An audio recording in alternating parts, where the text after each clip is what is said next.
श्री शिवलीलामृत कथासार अध्याय 11.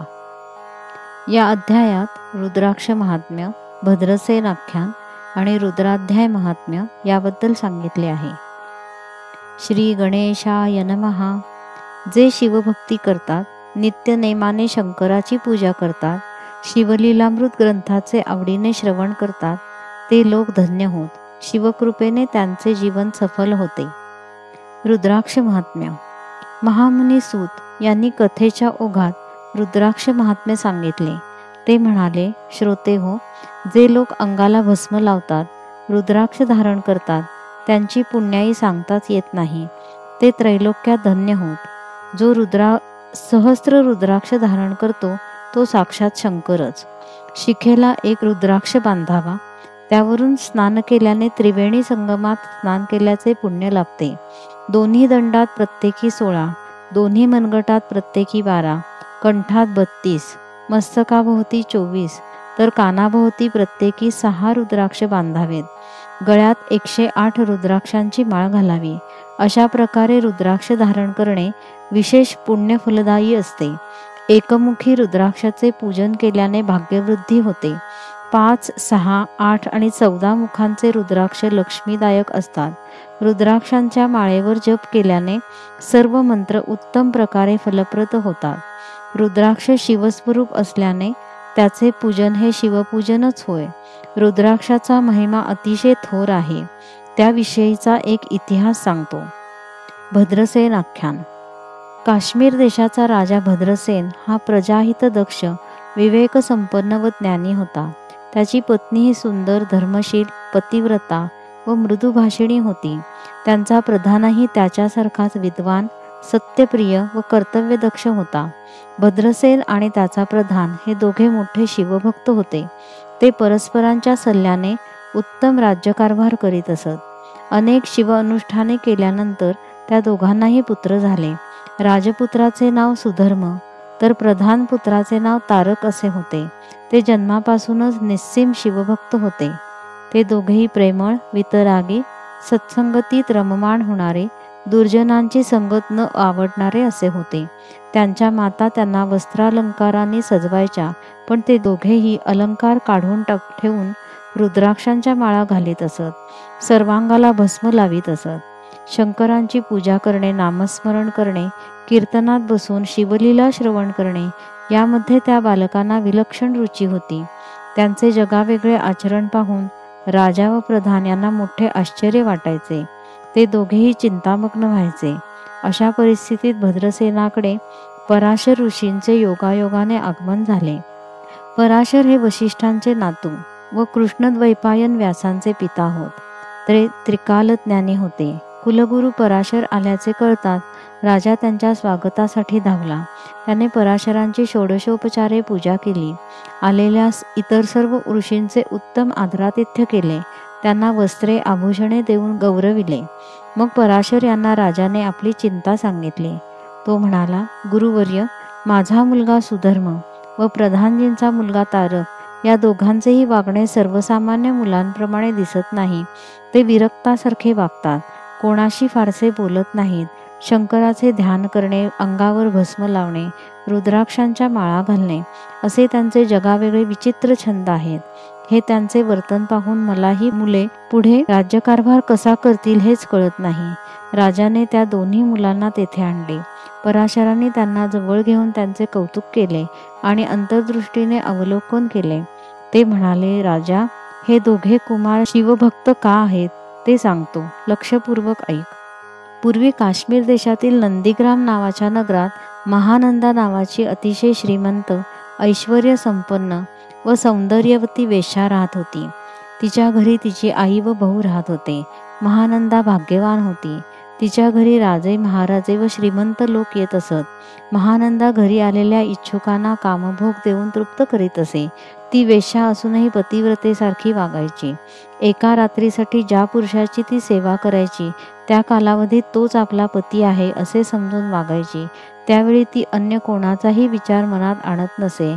म्हणून तिचा सहवास लाभलेले राजे स्वतःला धन्य समजत असत. महानंदा परम शिवभक्त म्हणून प्रख्यात होती. ती सोमवार, प्रदोष, शिवरात्री आदी व्रते करायची, नेहमी अन्नछत्र चालवायची, याचकांना इच्छित दान देऊन संतुष्ट करायची. तिने आपल्या घरात एक कोंबडा व एक माकड पाळले होते. त्यांच्या गळ्यात रुद्राक्ष बांधून व भस्म लावून तिने त्यांना नाचायला शिकवले होते. तिने आपल्या नृत्यशाळेत एक शिवलिंग स्थापन केले होते. कोंबडा आणि माकड यांना ती तेथेच बांधून ठेवत असे. त्यांनाही ती कौतुकाने शिवापुढे नाचवायची. अशा प्रकारे तिच्या संगतीने त्या मुक्या प्राण्यांना शिवभक्ती घडत असे. एकदा तिची परीक्षा घेण्याच्या उद्देशाने शंकर सौदागर रूपाने तिच्या सदनी गेले. तिने हसून त्या रूपवान सौदागराचे स्वागत केले. त्यांच्या हातात एक मौल्यवान कंकण होते. त्याकडे महानंदेचे लक्ष वेधले गेले. हे जाणून सौदागराने आपल्या हातातील कंकण काढून तिच्या हातात दिले. महानंदेने 3 दिवस सौदागराची एकनिष्ठेने सेवा करण्याचा प्रस्ताव ठेवला. सौदागराने ते मान्य करून त्याच्या वस्त्रातून एक दिव्य शिवलिंग बाहेर काढले. त्या शिवलिंगाचे तेज पाहून महानंदा जय जय चंद्रमौळी असे म्हणून नतमस्तक झाली. ते शिवलिंग महानंदेकडे देऊन सौदागराने तिला सांगितले, हे लिंग मला प्राणप्रिय आहे. जर हे दिव्य शिवलिंग भंगले वा दग्ध झाले तर मी जिवंत राहणार नाही. तात्काळ अग्निप्रवेश करेन. महानंदेने त्याला काळजी घेण्याचे आश्वासन देऊन ते लिंग आपल्या नृत्यशाळेत नेऊन ठेवले. रात्र होताच एकमेकांच्या सहवासाचा आनंद घेऊन सौदागर व महानंदा झोपी गेले. महानंदेच्या धैर्याची कसोटी पाहण्यासाठी शंकरांनी आपल्या लीलेने नृत्यशाळेस आग लावली. थोड्याच वेळात अग्नीने नृत्यशाळेला चहूकडून वेढले. हे वृत्त कळताच महानंदा धावत नृत्यशाळेकडे धावली. तिने भडकलेल्या अग्नीत उडी घेऊन कोंबड्याची व माकडाची मुक्तता केली. ते वनात पळून गेले. नृत्यशाळेला भस्म करून अग्नी शांत झाला. सौदागराने आपल्या दिव्य लिंगाबद्दल विचारताच महानंदा घाबरली. ऊर पिटून आक्रोश करू लागली. लिंग दग्ध झाल्याचे कळताच सौदागर व्यथित झाला. त्याने शुष्क काष्ठे रचून अग्नी प्रदीप्त केला आणि ओम नमः शिवाय म्हणून अग्निकुंडात उडी घेतली. महानंदेने स्वतःच्या धारणेप्रमाणे 3 दिवसासाठी आपला पती मानल्याने तिनेही सहगमन करण्याचे ठरवले. तिने आपली सर्व संपत्ती वाटून दिली व आपल्या सेवकांना लाकडे रचून चिता प्रदीप्त करण्यास सांगितले. हर हर शंकर असा नामघोष करून निशंक मनाने तिने भडकलेल्या चिताग्नीत उडी घेतली.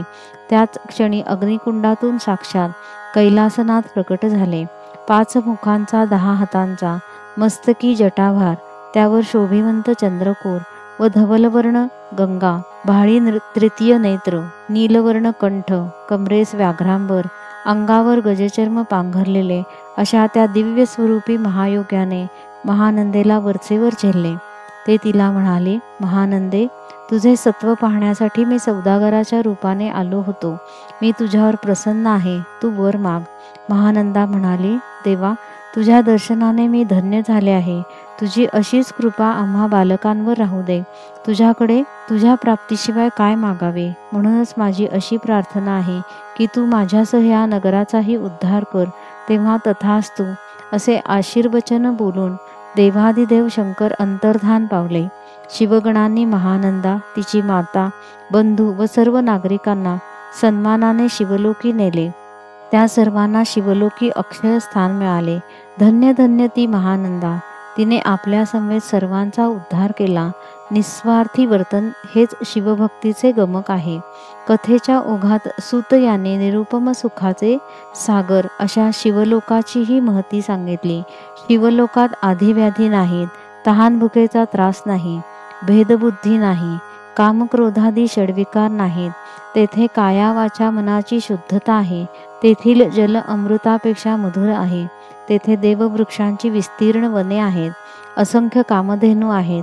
तेथे शिवभक्तांच्या मुखातून एखादी इच्छा सहज जरी बोलली गेली तरी ती तात्काळ पूर्ण होते.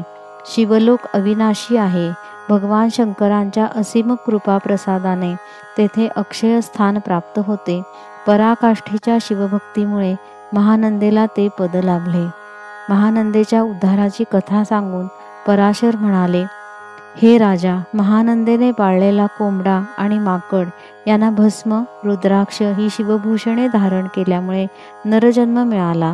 ते आता राजपुत्र सुधर्म व प्रधानपुत्र तारक म्हणून जन्मास आले आहेत. हे दोन्ही कुमार 32 लक्षणांनी युक्त असून ते शिवभक्तीचा प्रचार प्रसार करून तुमचाही उद्धार करतील.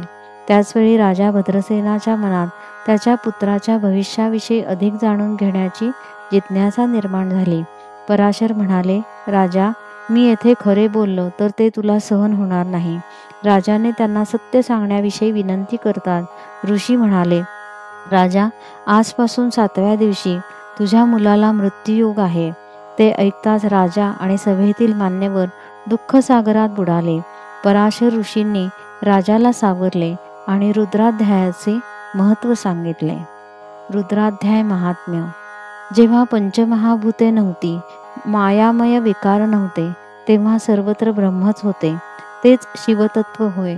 या सनातन परब्रह्माच्या ठायी मी ब्रह्म आहे असे जे पहिले स्फुरण झाले, त्यातूनच शिव इच्छेने महतत्व आणि त्रिविध अहंकार उगम पावले. ब्रह्मरूप शंकराने आपल्या सत्वांशाने विष्णू, रजांशाने ब्रह्मदेव आणि तमांशाने रुद्राची निर्मिती केली. सृष्टीरचना करण्याकरता आदिपुरुष शंकराने ब्रह्मदेवाला 4 वेद सांगितले. त्यानंतर रुद्राध्याय सांगितला. त्याचे महत्त्व सांगताना शंकर म्हणाले, हा रुद्राध्याय अत्यंत पवित्र असून तो 4ही वेदांचे सार आहे. ह्यापेक्षा गुह्य असे ज्ञान त्रिभुवनात नाही. जे याचे श्रवण पठण करतील ते पावन होतील. त्यानंतर ब्रह्मदेवाने सप्तर्षींना एकांतात या अध्यायाचा उपदेश केला. त्यांच्यापासून संप्रदाय परंपरेने तो भूलोकी आला. याहून श्रेष्ठ जप, तप व ज्ञान नाही. जो या रुद्राध्यायाचे नित्य पठण करतो त्यांच्या दर्शनाने तीर्थे पावन होतात. पराशर भद्रसेनाला म्हणाले, राजा, चिंता करू नकोस. आजपासून 7 दिवस शंकराला अभिषेक करून रोज 10,000 रुद्रावर्तने कर. शंकर घट स्थापन करून त्यातील पाणी रुद्राने अभिमंत्रित कर. त्या जलाचे दिव्य तरूंच्या पल्लवांनी तुझ्या मुलावर अभिसिंचन कर, म्हणजे शिवकृपेने मृत्यूयोग टळेल. राजाने तुम्हीच रुद्रानुष्ठानाचे आचार्य व्हावे अशी पराशर मुनींना विनंती केली. पराशरांच्या देखरेखीखाली रुद्रानुष्ठानाचे यथासांग ज्ञान असणाऱ्या 1000 सच्छिल ब्राह्मणांनी रुद्रावर्तनास प्रारंभ केला. 1000 घटांची मंदाकिनीचे पाणी भरून आणि आम्रपल्लव घालून मंत्रोक्त स्थापना करण्यात आली. ते दिव्य अनुष्ठान 6 दिवस चालू होते. 7व्या दिवशी अनुष्ठान चालू असताना माध्यान्ह समयी मृत्यूसमय आल्याने राजपुत्र सुधर्म एकदम मूर्छित पडला. त्याची मरणोन्मुख अवस्था पाहून राजा घाबरला. पराशर मुनींनी राजाला धीर दिला. त्यांनी रुद्राने अभिमंत्रित जल राजपुत्राच्या अंगावर शिंपडतात तो सावध झाला. पराशराने राजपुत्राला, बाळ, तुला काय झाले होते असे विचारतात. राजपुत्र म्हणाला, गुरुजी, एक भयंकर कालपुरुष मला नेण्यासाठी आला होता, पण तो मला घेऊन जात असताना पंचवदन 10 भुजांचे सर्वांगी भस्म लावलेले 4 दिव्य पुरुष तेथे धावत आले. त्यांनी मला कालपुरुषाच्या तावडीतून सोडवले.